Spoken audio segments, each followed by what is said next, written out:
all 16 teams played out as early as day one. Hey, it's crazy. The Swiss stage, we've been talking about this, we've been hyping it up, and to have a big match like this to start off the day, to start off Swiss stage, this will set the momentum. It's a best of one too, and that's why I feel like see the Granger here. We can see a lot of these cheese picks actually pop up. Yep, honestly, this was really on script for SRG at least. We know that S2G, led by Sigibum, usually really doesn't go that much off meta, and he's sticking with the Bruno, but for Innocent, he's immediately showing us the Granger as early as the first game. So we'll see how this goes for both of these teams, because if you were to ask me, looking at their draft as early as now, I think SRG were able to plan things out really well. They were able to set up a lot of gap closers in their lineup, and if ever they do be successful enough to overwhelm S2G with all those gap closers, Innocent from afar, he could just do all the free hits and he could just damage the members of S2G from afar. Absolutely, man. So much poke, really,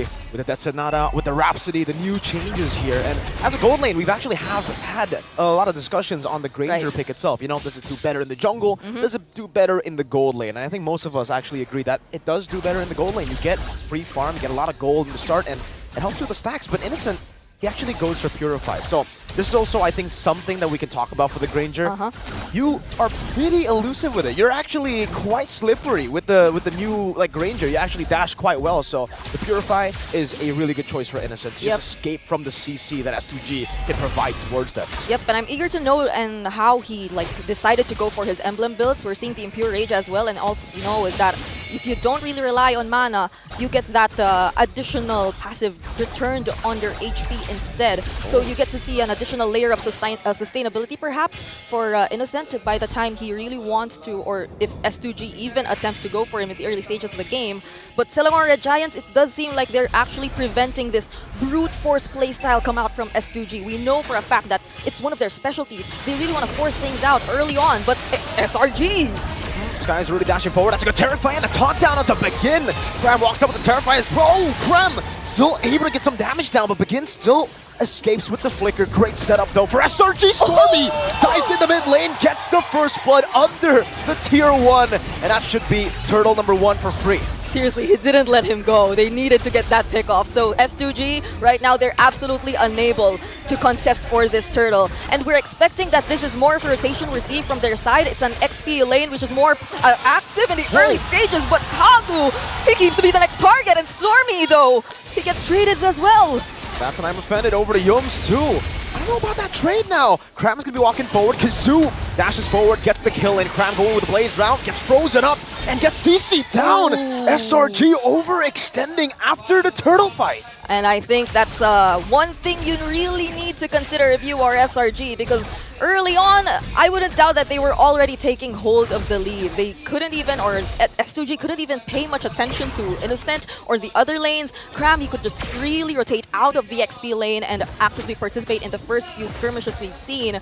But this might actually backfire if they do not manage things well. S2G, if we were talking about SRG's ability to close the gap, S2G can't do the same. They have high mobility heroes, and speaking of closing gaps, that's the Flicker forced out for Karam.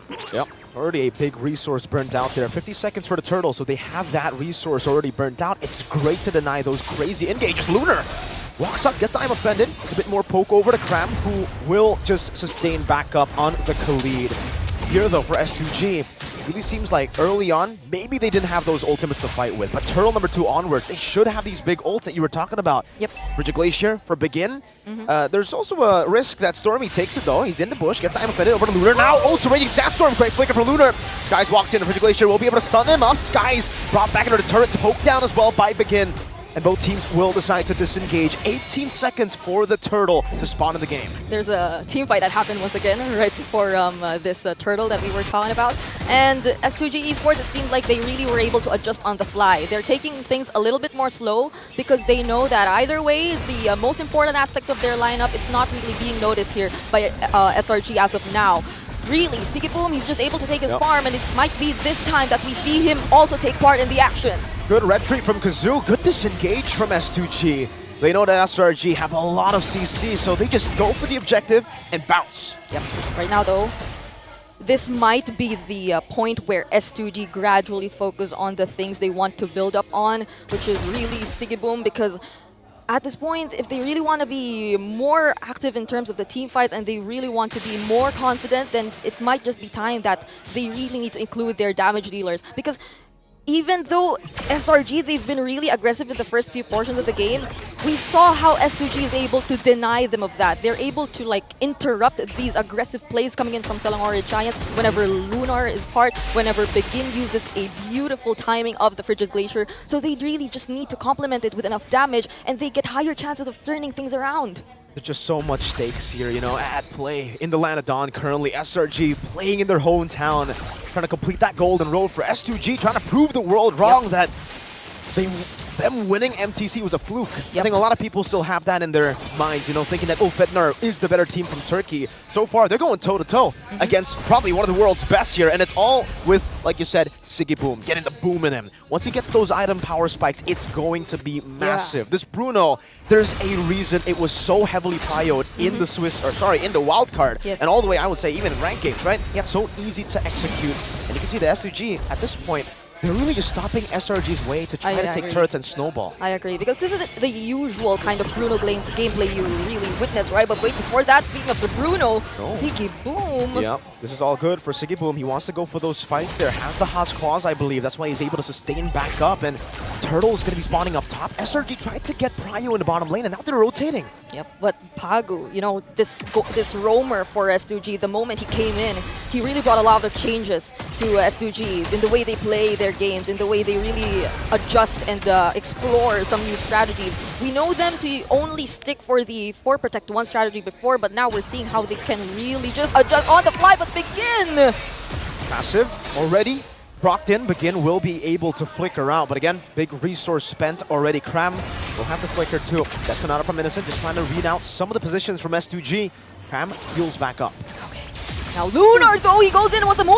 Right, I'm offended, and that's Raging Sandstorm that catches Begin in the back. Will be caught. Popped in Frigid Glacier earlier. Lunar's still there, and it's going to be free hitting for Sigiboom into there. Kazoo with the dive. Sky's taken down. Innocent still kiting away as Kazoo goes in. Yum's isolated from the rest of the team, and Kazoo will double kill his way into a Turtle Prio. Stormy with a Terrify onto the midst of it all. Going for the guiding whip, but gets boomed down by Mr. Sigiboom. And Pagu, Innocent will be forced back on this Granger, and it's a win for S2G. You would think that would have already worked for the Selangor Red Giants, but S2G, Lunar decided to pick a fight at the exact same time. They also had the resources, they had proper counter engage. Yums was also there, he was able to zone out enough members here from S2G Esports, but they seemed like they were just prepared to take on the fight that sustained. You can actually feel it from S2G, and it's not just that, it seems like they're able to capitalize a lot more on their innate mobility.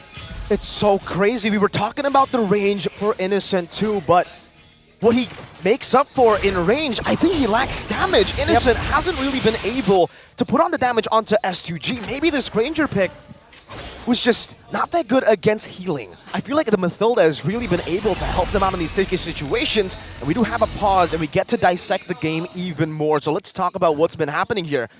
I think for SRG, they really need to look for a snowball early. They had to. Unfortunately, they didn't get it, and their mid-game power spike, it's kind of already fallen off. Like, this mid-game is getting controlled by S2G. I think there was a clear attempt to do this, to do just that. We felt that there was a slight overextension towards that early game when we saw them really force the fights, even when they already got the pick-off against the mid laner, and then before transitioning to the Turtle. So it was somewhat of a very expensive mistake that happened, I feel, for SRG. It's really, they need to show a little bit more discipline this time around. I think a lot of teams have to be a lot more mindful of that, since, again, we're only seeing a best of ones happen all throughout the day. And they decided to go for this lineup, which is really, on paper, you see it, you expect it to be more aggressive. You expect them to hit their power spikes early on. This is a Joy that we're talking about. Husky mentioned it's one of the few times we're seeing Sekai's on the Joy, so you would probably expect somewhat of a unique approach from him, but then S2G seems like they're able to read through these plans from S2G or from SRG all along. I agree with you completely. You know, it just feels like S2G have the read on SRG. They have the read on the aggression of SRG too.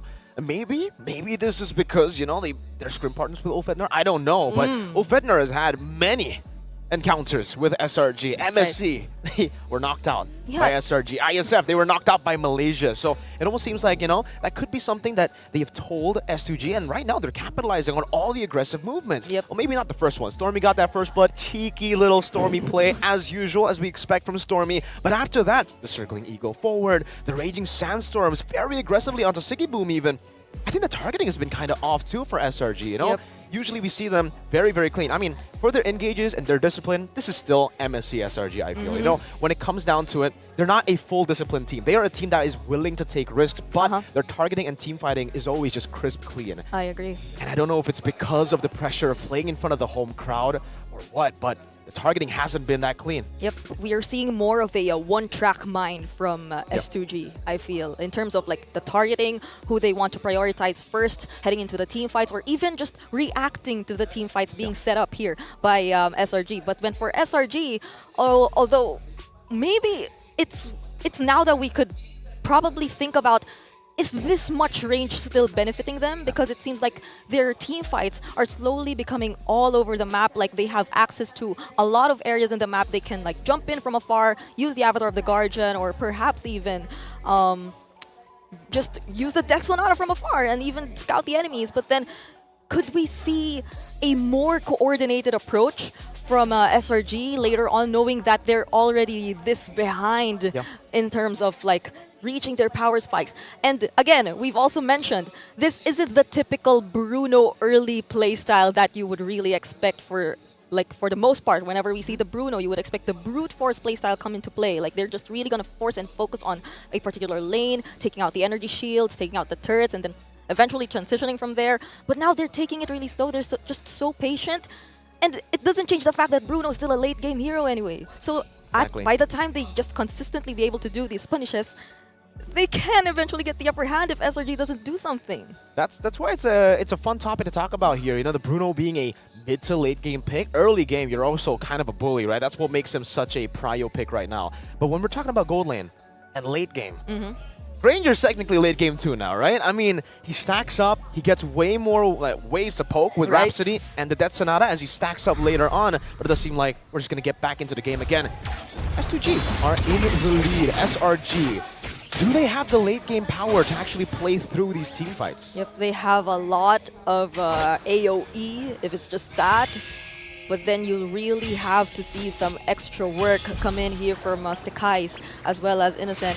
So would Sekais be reliable enough to deal with those heroes from S2G, which may be a little bit more hard to reach? And could Innocent deal enough damage for those heroes from S2G who are within reach, who will be like covered here and, I don't know, being like in the front lines whenever there's a team fight that happens later on? Because as we're seeing it right now, SRG, they're still able to take the trades nonetheless, and maybe it's this point in time where Sekais begins saying that, oh, maybe we should be a little bit more careful and look for the trades for the meantime. Yeah, that's the advantage that SRG definitely have with the Joy compared to the Suyo, who's really, I would say, better than neutral objectives, but when it comes to split pushing, it's going to be tough for S2G to actually send people down below. Pagu, you can see that poke damage from Innocent, and that's why we asked the question, is Granger a mid-game pick or a late-game pick? Because you can see that damage already build up. Pagu still able to heal up. Gunnar goes to I'm offended over to Yums. The freeze as well, poking him down. Cram and trying to shot a bit more damage over to S2G, but both teams are just poking each other. Yeah, definitely for SRG, this is the time they need to capitalize on their poking capabilities up against S2G esports. We don't see as much sustain or in terms of like the tanky heroes from S2G as compared to SRG, so they definitely can take advantage of that. But once S2G decides for a commit, though that's the I am offended already used here, then SRG, they really need to be careful. But as we're seeing it right now, they're slowly getting hold of what to do during this Lord dance. You can see the poking game that we were mentioning in the early game for Innocent. It's happening here in the mid-game. It's Yasumai the Stormy gets an I'm offended over to 2. And it's a guns him down. The combo in the back. It's a raging stand Sandstorm and an AOG. That's a double. And Selangor Red Giants, they are finally online in the 10th minute of the game. They have enough ways to scout for the members of S2G, and it seems like the plan is to take them by surprise. What a play from Stormy there, catching two crucial members. And once you take out all of the frontliners, then that's easier access for Sekais and for the rest of the members to just take out the remaining members of S2G. Let's check out that instant replay right there. Look at Stormy. Look at Stormy. And even when there was a beautiful usage of the Frigid Glacier, it was a bit too late. They had no other resources to prevent the aggression from the other members of SRG. There you go. That's SRG. Or was that the first few minutes? Man, SRG, we were talking about it, the targeting was not it. And then they just had to adapt in on the go, right? They just had to, I would say, yeah, adapt and get used to the pressure they are feeling here in as the hosts. And they're here with it. It's a Lord in the mid lane charging down as a holy defense. Already procced in. SRG utilizing Innocent's range. Wow. Poke them down. Lunar's half HP. The defense is still good. They are able to get rid of it. Innocent though is gunning them down. He has a Datsunada. One more shot. Lunar low. The photo saves Pagu and Lunar. And they're forced back in their own base. That was so aggressive from Innocent. I mean, they had an idea. There's still no flicker for Lunar, so there won't be any surprise setups just yet. But there's a circling eagle. So Pagu is trying to run away. That's another hits, but he still is able to escape with the guiding win. And S2G defend. No base turrets taken down. All right, so S2G, they're still able to defend this in some ways. But SRG, it seems like this was the moment they've been waiting for. Now that S2G might just be gradually trapped in a certain area in the map, SRG, they can play around things a lot more. They have, again, I kept mentioning the Avatar of the Guardians, but they also had the Raging Sandstorm. And as long as they are able to prevent Lunar from doing his job of being the first one to take SRG by surprise, or even preventing and interrupting these attempts from SRG, then there seems to be no problem anymore. They just need to force out the necessary skills that S2G keep on capitalizing for the counter engages, and then there's nothing stopping them from being too aggressive against S2G. And at this point, I think for S2G, the game plan is we're just going to try to out-sustain you in the fights or get a massive combo. But SRG are never, or should never actually commit to a full fight unless Innocent gets some trades, right? He shoots them from afar, gets them really low, or there's a neutral objective to fight for, then they would go in. But here, they're just going to utilize that range that we were talking about, and man, Innocent, Pagu, now where he's feeling it. Now he's feeling that damage. Yep, I'm pretty sure SRG, they're just trying to be disciplined at this point, but at the same time, still putting themselves out there, trying to make their dominance felt here against S2G. And even in terms of gold, the gold laners, you can already see just how ahead Innocent is. He's already fulfilled on this Ranger, which explains the damage that Pagu himself cannot even sustain. Now, it gets really concerning for S2G because they do not have catch that can actually go for Innocent. And if you do dive in, you're going to be caught by all the sustain. Lunar's low again. Every single time you walk on a base, that's a circling eagle. This very aggressive Pagu. He goes away. Cram Raging Sandstorm and the flicker to read him out. Pagu in the skies, doesn't even matter. He was able to set up for an anticipated guiding wind dash towards that area. But even then, he flickered towards Pagu, taking out that sure pickoff, and now S2G Esports, this might just be an attempt from SRG to again commit a team fight, but they walk safely towards their tier 3 and force out the Frigid Glacier as well from Lunar. It's a bait, or a trade rather, Innocent with the flicker, or sorry, Purify, baited out by the Frigid Glacier there. Still think for SRG though, they're just going to take it slow, right? There's no reason for them to actually push in, and even though Innocent uses Purify, it's a safety net that you lose out, but when it comes to the siege, you're never really going to be in a position where you should be caught, right? You have so much range, and they're just going to use this with Innocent on it. Let's see how they manipulate these waves. Is it going to be a 3-wave push, or are they going to take it slow? It seems like it will just be a 3-wave push. They're looking for possibly the end. Yep, and this mid lane turret won't last for long. S2G Esports, they might have a difficulty trying to defend this. I don't know if they want to look for a play still, given this much of a gold lead in the hands of SRG. But they're only able to take out one inhibitor turret so far, and there are other waves coming in, but they will have time to defend these incoming waves from SRG. So it seems like even for SRG, they're not trying to force things just yet. They're actually quite scattered around the map, and they're probably waiting for more information regarding S2G. They do not want to force team fights in areas where S2G might have higher chances of turning things around, but uses the Avatar of the Guardians to get away, and oh no! Yeah, Sky is overextending, but it becomes a pretty good trade, in my opinion, right? Despite Sky's getting taken down, he did get a few hits there, and it's a base turret in the bottom lane, which is a far lane. There are no objectives for the next 30 seconds, so S2G getting the kill, trading it for a turret is actually worth it for SRG. Yep. They're now becoming a little more aggressive. They get out of their base, and Kazoo might gradually be able to get hold of his buffs once again. But that doesn't mean that SRG will be backing out anytime soon. Scram still shows himself out there. Oh, Kazoo gets caught! That's a runner ground. Stormy gonna be caught in the Offended 2, able to flicker out to safety as a Frigid Glacier gets placed down. Stormy! Boom down! Siggy still doing some damage, dodging away from the Detonata as Kazoo dives in onto Yums. 40 seconds still. There are no objectives for S2G to take. So SRG losing out some of these members is still okay, unless they go for these turrets and siege it down. That's a tier 1, almost falling. Siggy needs a few more shots in. Innocent can't walk up. Oh! If that was a crit, it could have been different. Innocent surviving just barely, will walk away. 27 seconds for the Lord. And it seems like they're gradually evening out the map. Mirko, this wasn't the scenario we've seen earlier. Even Crab, he's being the recipient of the damage from Siggy Boom. And they take him out 13 seconds right before this next Lord, this level 2 Lord, this enhanced Lord. Or maybe we could wait, they could take the evolved Lord even. Now that's gonna hurt. SRG losing Skies, losing Stormy. It was all still in the time frame of the Lord not spawning yet. But losing Cram, that's your main initiator. Sky's gonna be stunned up now as Pagu walks up. Sky's no more dashes. Once you get cancelled, it's gonna be tough. It's Sky's dying. Pagu gets the final hit as he fade away, takes the kill. And Kazoo dealt with the Lord. Now he's occupying this bush. SRG, good read with Innocent popping into that Sonata. But now it's an enhanced Lord for S2G.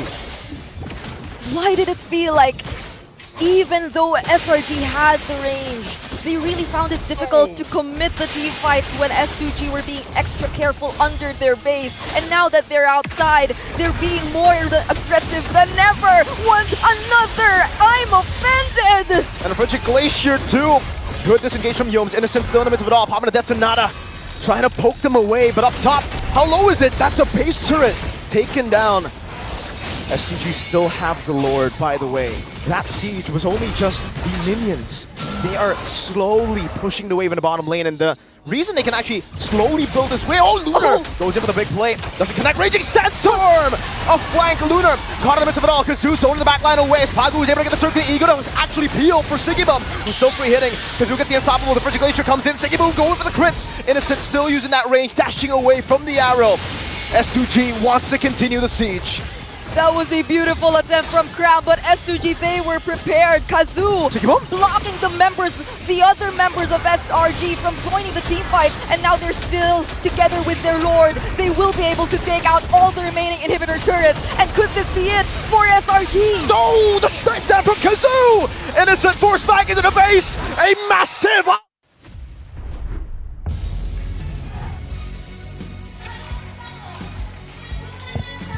Our panel was mentioning the possibility of an upset, and who would have thought we're seeing it as soon as game number 1?